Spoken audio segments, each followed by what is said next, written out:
Hey skiers, it's Bob with SkiEssentials.com. Welcome to our 2024 ski test. We've got a K2 Reckoner 102 for you today. This ski gets a graphics update, but remains the same ski that we've liked for the past few years. Really kind of an interesting blend of construction, shape, technology, and kind of philosophy in terms of how K2 goes about building a modern freeride ski. So at 102 millimeters underfoot, it does have fall kind of on the narrower side of that true freeride realm, but also has some shaping and construction technologies that put it more squarely there and kind of amongst wider skis in this range. Certainly falls to the more playful side of the spectrum. If you're looking to mix that free ride with freestyle, I think Reckoner 102 is a fantastic place to be. We are built with a wood core consisting of both fir and aspen, so it really does a nice job of mixing the denser fir wood with the more agile and energetic aspen. Gives the ski a pretty smooth feeling. They do use it in a pretty thin format, so it does lead to a more flexible nature of the ski. Then they incorporate their spectral carbon braid as well as the carbon boost into the ski.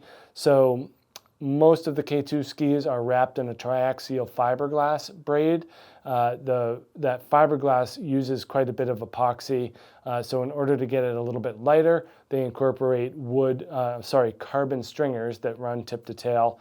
And then the carbon spectral braiding is their technology that allows them to cross-hatch carbon stringers in a different way throughout the ski in order to achieve a particular effect.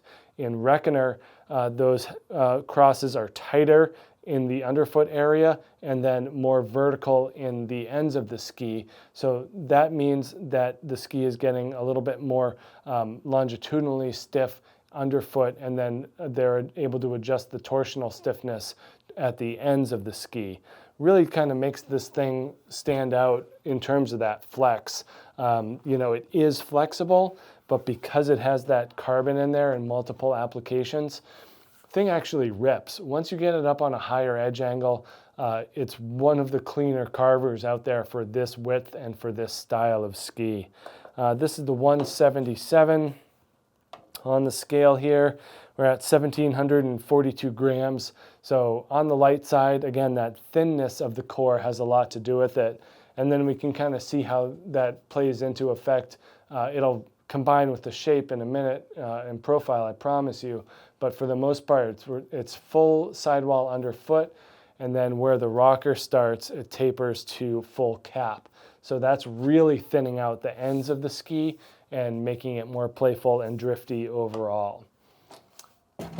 And there is still that nice positive camber underfoot. But when we look at it, it is nice to see how they put that thought into it and said, okay, where that sidewall ends, the rocker's going to begin.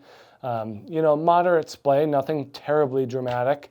More taper than some other skis at this range, so that widest part is bumped back to about here. Really gives it that spoony, floaty shape that's drifty and smeary at the same time. And then you can kind of see that taper in the back here too. So nice even bend there, leading to that widest part down about here, right matching up where the rocker begins and that sidewall ends.